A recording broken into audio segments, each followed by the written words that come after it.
Call the meeting of the Special Committee on Bay Delta order. We don't have a quorum at this point. Our vice chair is out of this country. This is an opportunity for members of the public to address the committee on matters within the committee's jurisdiction, limited to 3 minutes. I have one card from Barbara Perella. Thank you.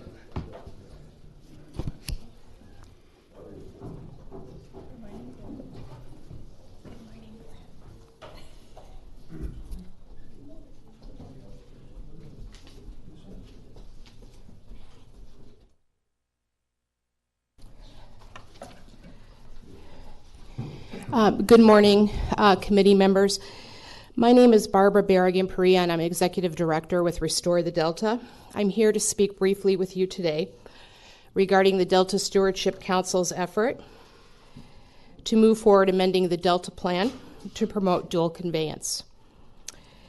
Now that you're a landowner in the Delta, I believe you should consider that the Delta Stewardship Council has really made no progress in planning for the restoration of the Delta estuary, as they are mandated to do under the Delta Reform Act of 2009.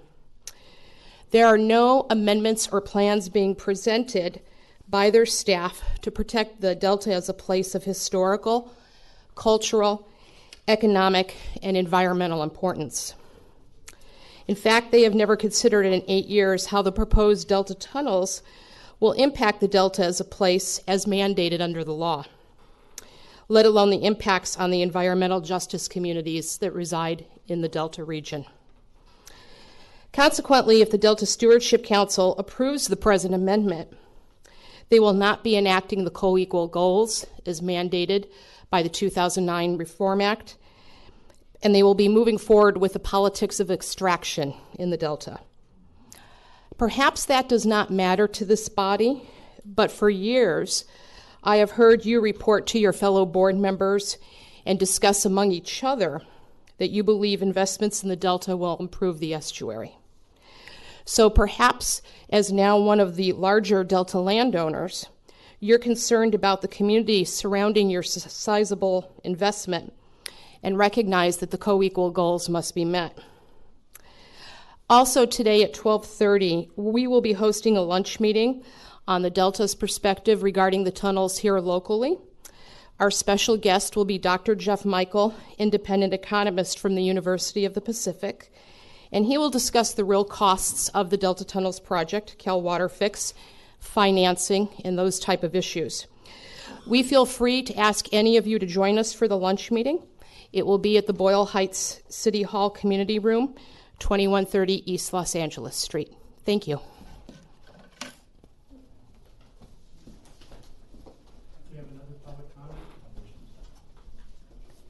Great. Sarah, well, I'm having trouble with names today. Yarnes? Darez.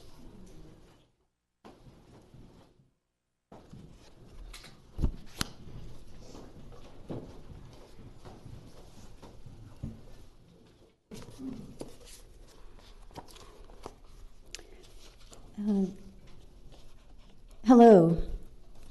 I come before you today, a humble resident of Long Beach, California, to give voice to my distress and misgivings regarding the proposed water tunnels project. The need to secure and effectively manage a reliable supply of water is as old as civilization itself, and a healthy water system serves as the life's blood for a thriving metropolis. Though confronted with formidable challenges related to issues involving nature, politics, economics, and of course population growth, humans have overcome such obstacles by adapting to changing conditions and by harnessing the power of collective human knowledge, ingenuity, and will. Now, our current situation, the direness of which has been terrifyingly exacerbated by the crisis we face due to the alarming and seemingly unstoppable rate of climate change, should force us all to be especially circumspect when deliberating upon this important decision. Given the circumstances, we must take stock of our priorities and put them in proper order. What is the best course of action? Can we afford to pay for a massive water tunnel project that, frankly, with all due respect, seems outdated to me and more suited to the last century? and more importantly, fails to address our most pressing and long-term needs. It seems to me that pursuing such a course of action would be pure folly. Instead, we need smart, innovative, cutting-edge 21st century solutions, a true California water fix, focused on replenishing LA's groundwater, capturing stormwater, and upgrading our aging infrastructure. Let's turn this crisis into an opportunity and put us on a forward-looking path. Thank you. Thank you. Okay, next item is, anyone else wish to speak? Seeing none, we don't have a quorum, so we won't approve the minutes at this point. So the committee items update on Delta Stewardship Council's proposed Delta Plan amendments. Steve Arakawa. Thank you, Mr. Chairman and members of the committee. We gave a report a couple months ago. We're back to provide you an update on the proceedings and activities of the Delta Stewardship Council and its efforts to update the Delta Plan. Just to give you some overview, the Delta Stewardship Council amendment is to support the continuing development of that Delta Plan as a means of furthering the co-equal goals for the Delta, which is a state policy that was established in the 2009 Delta Reform Act. Metropolitan has reviewed the most recent amendments and has commented on the documents that have been released for public review, and we generally agree with the direction that the Delta Plan amendments are going towards. There are some additional refinements that we continue to work on in our efforts along with state water contractors. And we're coordinating our comments for the meeting that's occurring this Thursday in Sacramento. We have a member agency effort to weigh in on what's important to Metropolitan's interests, as well as Southern California business community and state water contractors. And in addition to the state water contractors, general manager, there will be representation from other state water contractor members at the meeting. And so we're going to go through all that. I'm going to give part of the presentation on just the effort that's underway, and then Margie Wheeler, who has been Metropolitan's representative at the meeting, will give you an update on the most recent amendments and what we're looking to do.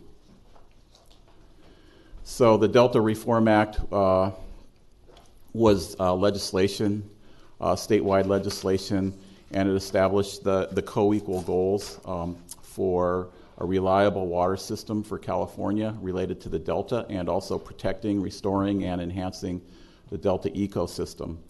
Along with that, in the Delta Reform Act and the co-equal goals, it established that these co-equal goals would be furthered in a manner that protects the unique values of the Delta as an evolving place.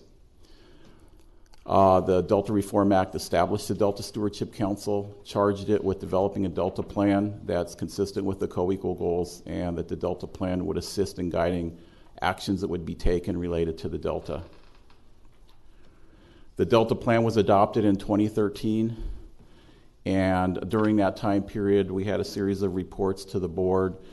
It resulted in 14 regulatory policies and 73 recommendations in the areas that are listed there, including governance, science, water supply reliability, and ecosystem restoration. The existing Delta Plan that was adopted in 2013 had performance measures, and I'll mention that just recently in the past there were updates to that, and we're in the middle of further updates. So the way the Delta Plan works, a state or local agency proposing actions in the Delta would need to certify that whatever action that is, that it's consistent with the Delta Plan and the applicable policies. And I mentioned there were 14 policies in the Delta Plan. The way the process works is anyone could appeal that action, including the Stewardship Council itself.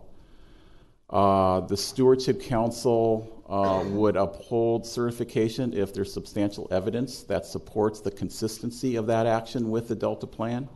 And if not, if the Stewardship Council determines that there is not substantial evidence to support that consistency, then it would remand that action back to the agency, and then the agency would determine what to do next.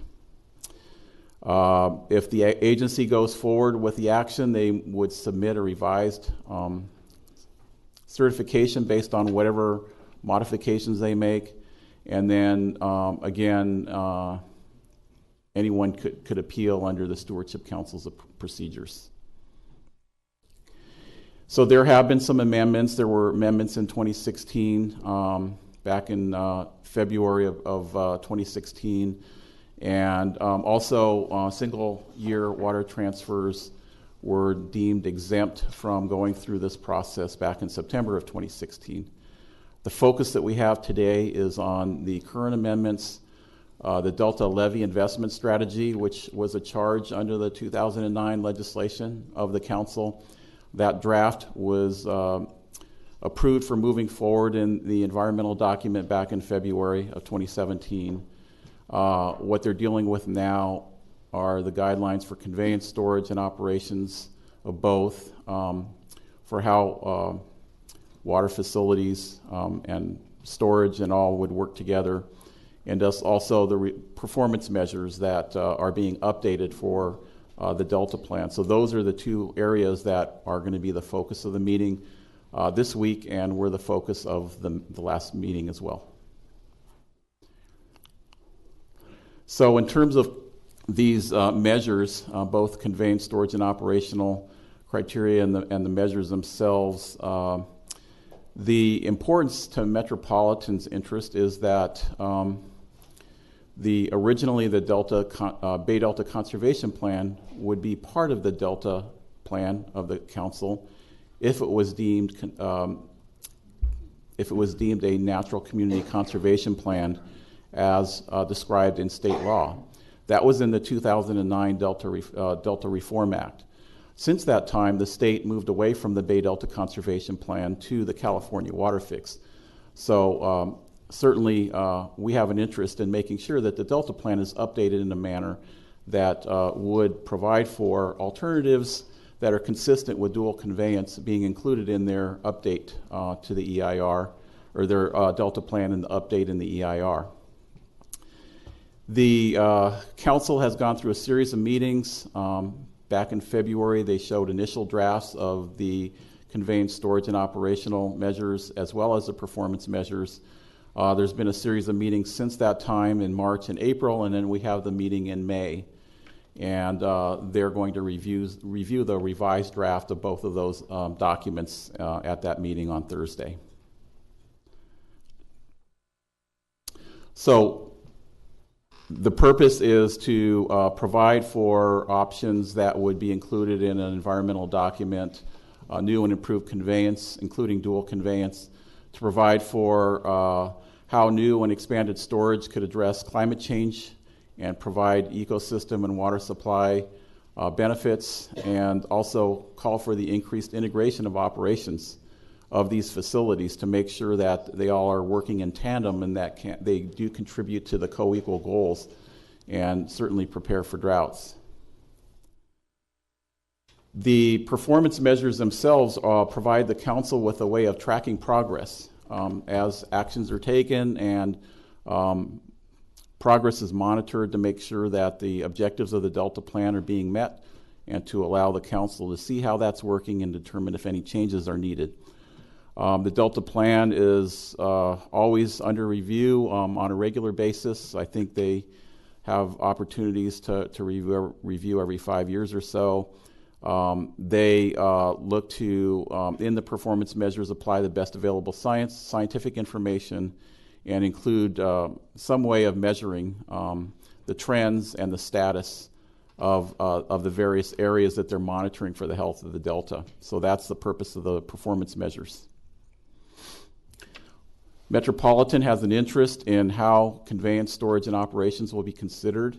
Our interest is in making sure that those measures support increased reliability, which is grounded in the statewide policy of co-equal goals, that it considers the outcomes from all of the previous evaluations of delta conveyance that have occurred over a number of years, and that wealth of planning and effort be considered, and to utilize the best available science.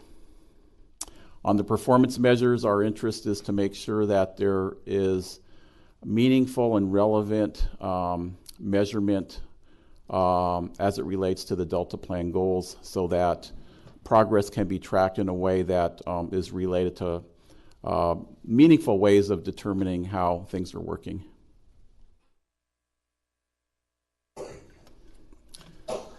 So with that, I'd like to ask Margie Wheeler to provide to you how we've been working with the state water contractors and commenting on the Delta Plan amendments, and she'll talk about next steps, and then we'll both be available for answering questions.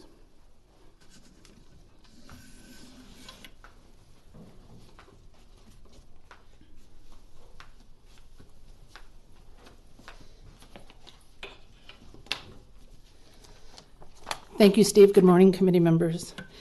Metropolitan and the state water contractors have been working collaboratively to review the Delta Plan amendments.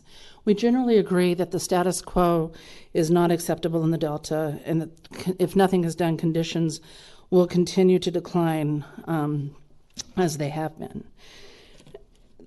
For dual conveyance, the most recent draft outlines 50 years of work that has been done by state, local, and federal organizations to develop long-term solutions to the complex issues that the Delta faces. These efforts have led to the understanding that new conveyance in the Delta should include a combination of isolated conveyance facilities with new intakes and through Delta conveyance. This dual conveyance would provide flexibility to manage for fish needs and allow for delivery of water in a way that is less effective, that has a less effect on more fish-friendly flow patterns. New conveyance in the Delta should also include access to multiple screens in the North Delta and multiple screen diversions in the North Delta. We agree that dual conveyance is the best option to address the multiple uses and conditions in the Delta watershed, and provide adaptability to prepare for future changes and challenges evolving in the ecosystem as it will experience climate change in the future. For performance measure 3.4, the recent revision more accurately reflects the intent of the state's reduced reliance policy. The previous version would have measured a 10-year moving average of volume and percentage of total water used in the Delta watershed. The updated version accounts for reliability based on a percentage of contractors or urban water suppliers projecting reliability for single and dry years reported in the urban water management plans. So while we have general agreement and that we believe that the amendments are moving in the right direction, we do have some work, and we're continuing to work with the contractors and the council on some further refinements. Metropolitan staff, as I just mentioned, agree with the updates to performance measure 3.4, but we would like to further refine the measure to assure practical application expressly includes improved regional self-reliance, consistent with the statutory policy.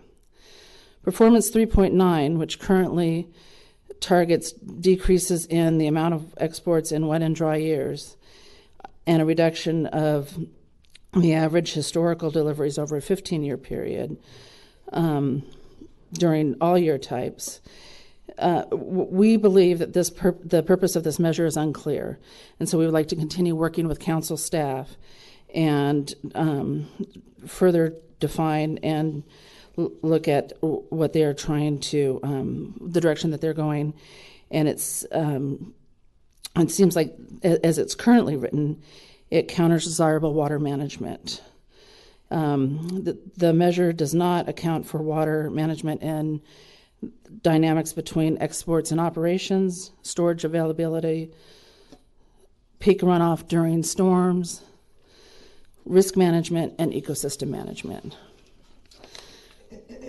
The measure as written could discourage new or expanded storage upstream of the delta, and that storage would be better operated to capture and store peak flows in high volume events to provide both water supply and ecosystem benefits, which are furthering the co-equal goals. Performance measure 6.2, as written, includes FOLX 2 calculation to meet the state board salinity objective. This does not reflect the scientific uncertainty associated with the benefit of required flow management actions necessary to meet the standards. So as Steve mentioned, the initial amendments were presented in February, and we've been working with the state water contractors to provide comments and submit comments in March and April, and we met with Delta Stewardship Council staff in April. We've provided written comments. Metropolitan provided written comments a couple of weeks ago. 16 member agencies signed on to a letter that was submitted last week, and a couple of others are looking at submitting individual letters. The Southern California business community is submitting comments, and then Metropolitan again worked with the state water contractors to submit comments, additional comments last week. The process will be, as Steve mentioned, the updated draft will be discussed on Thursday at their meeting. The approved language will then be included in the draft EIR, which will go through the environmental review or CEQA process. And those amendments, as he mentioned, will include the Delta Levy investment strategy that was approved in February, the conveyance, storage, and operations of both, and the performance measures that we're currently working on. So as it goes through the process, we will have continue to have opportunities to review and provide comments. The council is tentatively scheduled to take action on the draft amendments in June at its June meeting. So as I said, staff provided written comments, and we will be providing a statement at the meeting on Thursday, and we will continue coordinating with the state water contractors as the process moves forward to continue our refinements, and then report back to the committee with any updates and changes. Thank you. Any questions? Dr. McKinney? I have one comment and one question, and my comment is just in general about how we talk, and in particular, Steve, you talked in your discussion, you framed things in terms of what our interests are, and clearly Metropolitan has very specific interests in terms of water supply reliability. I think that we should always be careful to say in discussion of Metropolitan's interests that Metropolitan recognizes that it's in its interest for the Delta to be healthy and predictable and sustainable, and that's part of the co-equal goals, therefore it's part of our interest, and also because ratepayers in our service area are half or more of Californians, so having a sustainable Delta area is in our interest. And I think we all know that. It often goes without saying. I think maybe it shouldn't go without saying. Maybe it should be said. So that's a comment. My question is about, you mentioned about the appeal process for consistency determinations and appeals, and one of the concerns that we've had is about that appeal process being sort of an endless loop. So are the amendments changing that at all? The amendments that they're considering now don't deal with the appeal process, and obviously there's appeal litigation going on. But I think that the way the process might work is that there's an appeal. The agency that is proposing the action is asked through remand to modify or address the issue, comes back to the council. If it's still deemed inconsistent, then the agency would need to determine whether it goes a different route or whether that issue goes to court. There's the process of reconciling or addressing issues in court if it's not addressed through the regulatory process. but trying to avoid endless do loop of appeal upon appeal. Thank you. Any other questions? I have one. Where did Glenn go? There are no more questions. Thank you, Steve. Sure. Next update on California Water Fix. That's yours as well. Thank you, Chairman. I have a slide dealing with update on California Water Fix. Efforts are underway, ongoing right now, actually, to complete the biological opinions for the Cal Water Fix proposed project, both for the salmon biological opinion and the Delta smelt biological opinion. So those are key decisions to be made. In addition, I've reported to you that another key decision is the permits under the State Endangered Species Act, which addresses longfin smelt, which is a listed species under the State Endangered Species Act. And then finally, the state finalized the EIR, but they did not take action on it. So the state and the federal government is still looking to take action on that environmental impact report and impact statement once the biological opinions are completed. And so those are the three things that we've been talking about. And all of that is proceeding with a timetable of the biological opinions at this point being completed and finalized and approved by June the 9th. And so that's what we're looking for, is for the biological opinions to be completed by that time. What we expect is that, and what we're hearing is that the state and the federal government will then determine what action to take on the environmental document. We expect that environmental document action could happen, or would likely happen, sometime by the end of June. And then there would be about a week between that action and the issuance of the state endangered species permits for longfin smelt. And so that would be soon after that action on the EIR. So these decisions are scoped out. We're going to be tracking that very closely. There are, as we've been saying, an increased intensity of meetings in Sacramento, including on cost allocation. So I wanted to give you a kind of a proposed approach similar to what we've been talking about, but now putting some defined dates on how we would bring information to the board on Cal Water Fix. And so the slide here that I'm using is based on the discussions that we've had the last few months on how we would prepare white papers in the area of describing the project, the infrastructure of the project, how the project development as far as design and construction would be managed.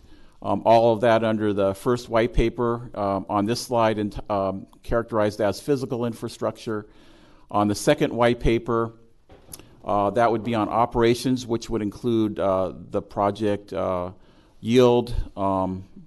It would include the and when I say yield, it would be a range of supply that we would expect. It would also include, what are the uncertainties, and would also define what types of operating measures are part of this California Water Fix proposal. The third area is finance and cost allocation. So on cost allocation would include how the State Water Project and CVP costs are divided between those two projects. It would include also how the State Water Project cost would be allocated amongst the State Water Project contractors. And on finance, it would include opportunities, options, proposals for how the project would be financed out over time. So each of those areas would be in white papers. We would be providing that information to the board in 3 steps. Starting with the physical infrastructure. After all 3 of those have been provided, then a board workshop for overall deliberation. And so on this slide, I've identified the dates. I've identified the presentation under the presentation column as a committee, water planning and stewardship, then special committee. But we're in discussions with the chair of the water planning and stewardship committee to look at how to arrange joint meetings for each of these. So for both, for the physical infrastructure, for the operations, the finance and cost allocation. We're looking to have joint meetings of the Water Planning and Stewardship Committee and the Special Committee on Bay Delta for each of these, even though I've listed these individual committees on this slide. So that's a work in progress. The information would be discussed on July the 10th at potentially a joint meeting, and then followed up by July the 25th, and then the 3rd on August 14th, and then a board workshop in August on August 22nd. If things are continuing to move, then potentially a board action by September the 12th at its board meeting in September. So these papers would describe each of these issues, the relevant areas that I described, but also would deal with areas of risk. What are the risk management actions that would be involved in order to deal with those kinds of risks? And by the time that the board gets to the workshop, they'd be able to talk about what is being presented in each of those three areas as a kind of an integrated, comprehensive look at the proposed project. And seeking your input on this and answer any questions that you might have. And that's what I have for the report. Director Steiner? Thank you, Mr. Chairman. On the timing, if we get the finance cost allocation white paper and discussion on August 14th, those of us would still have to go, some of us would have to go back to retail agencies to talk to them. So I'm a little concerned about the compression of time there and the ability to turn around between the workshop and the meeting on the 12th, a discussion with the agency. So I don't know if there's a possibility of expanding that time a little bit. On the cost allocation, we're still at 55-45 for state and federal, no change in that. Yeah, I think pretty much that's worth it. Obviously, nobody's made any final decisions, but that's where we're at. And are the discussions amongst the agencies, because I know Roger's not here, are the discussions amongst the agencies still going along the lines of how much water or how much your allocation is for how much your cost will be? Yeah, the allocation approach being talked about amongst the state water project contractors is consistent with cost and water being provided, water benefit being provided, and specifically the Table A contract approach in the existing contract as far as how those costs would be apportioned. And then there are also discussions going on, as I recall, about agencies that might choose to opt out and simply take their side of the dual conveyance, and whether, in fact, how that'll work. So I know that's a little bit of a more difficult subject, but are those discussions continuing? So on the state water project side, there's discussions going on about the existing provisions that are in the existing contract about how contract amount can be transferred between contractors, and you know how that might work in order to make things work for all the contractors for this cost allocation. And then on the CVP side, I think they are talking about what it means if you're not investing versus investing, but we're not in those meetings, so we'll have to see what they actually present when it comes time. Because we did talk about someone saying, hey, I have rights, my dual conveyance side of this, the other side of it, and so I'm going to take all my water that way. And obviously that's not, I know that there were discussions that that's simply not going to be how it's going to work.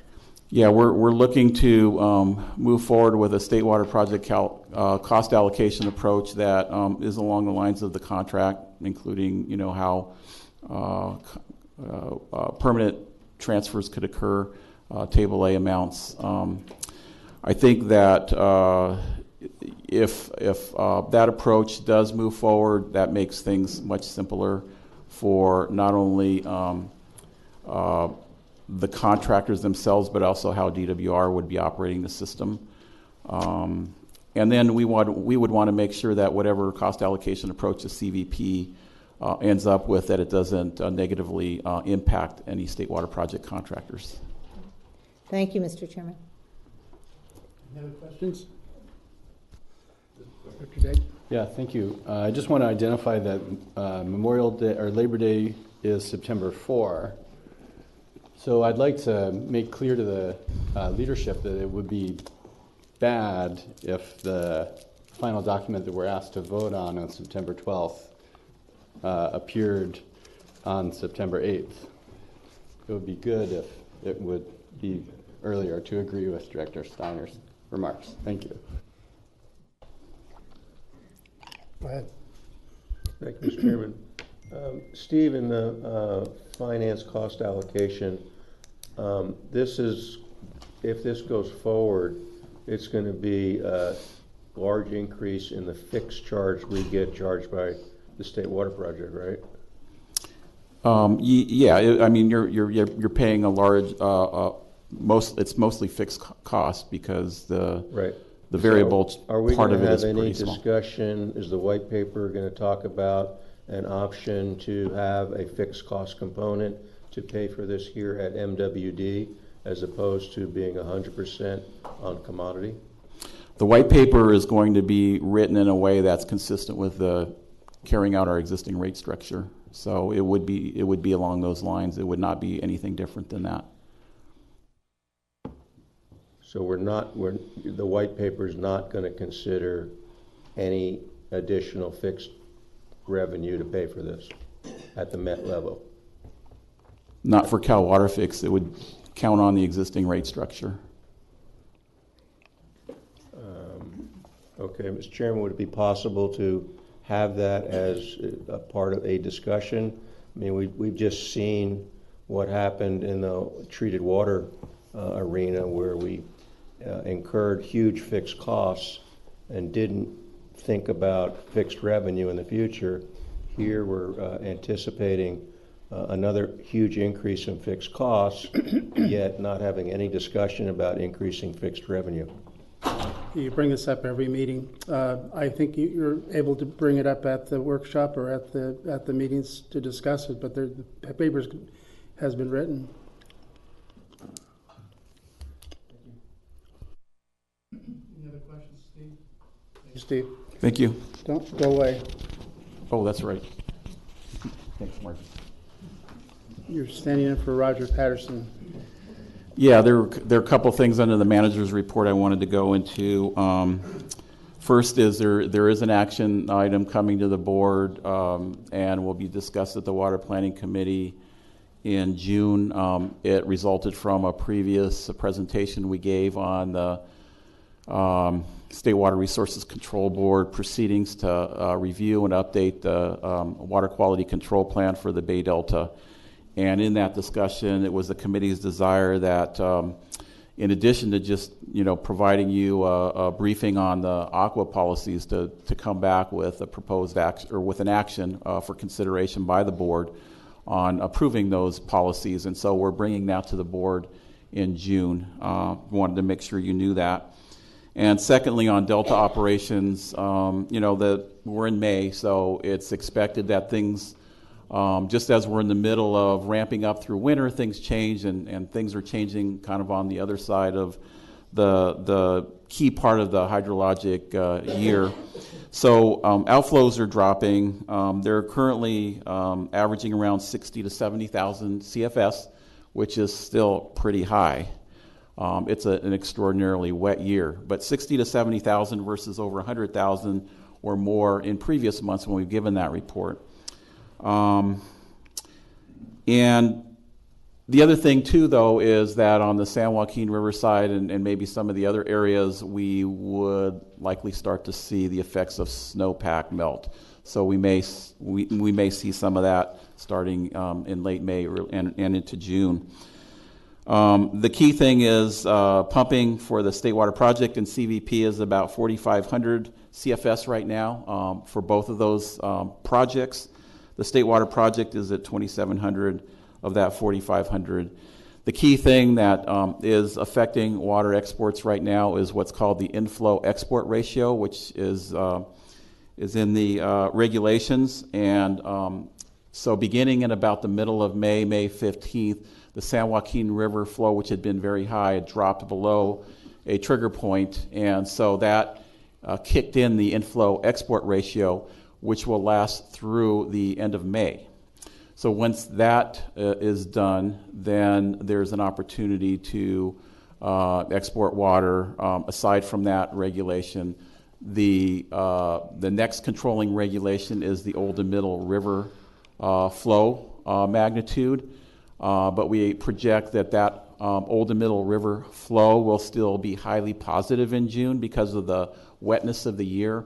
So there will be flexibility to move water during the June period, but for right now, the inflow-export ratio is controlling operations at the pumping plants. There have been no salvage of critical species since March, so there is no change condition there, and I'd be happy to answer any questions. Any questions, Steve? Go ahead, Keith. Thank you, Mr. Chairman. Not on this, Steve, but Mr. Chairman, on my last comment, your response was that the paper's already been written. I mean, they're being written as we speak. That's not what I heard. But Well, okay. I mean, they've told you how they're going to write it. If you want to discuss it different than how it's being written, you can at the meetings, thank you. as you always do. Okay. Any other questions? We have no follow-up items. Any future agenda items? Okay, we're adjourned.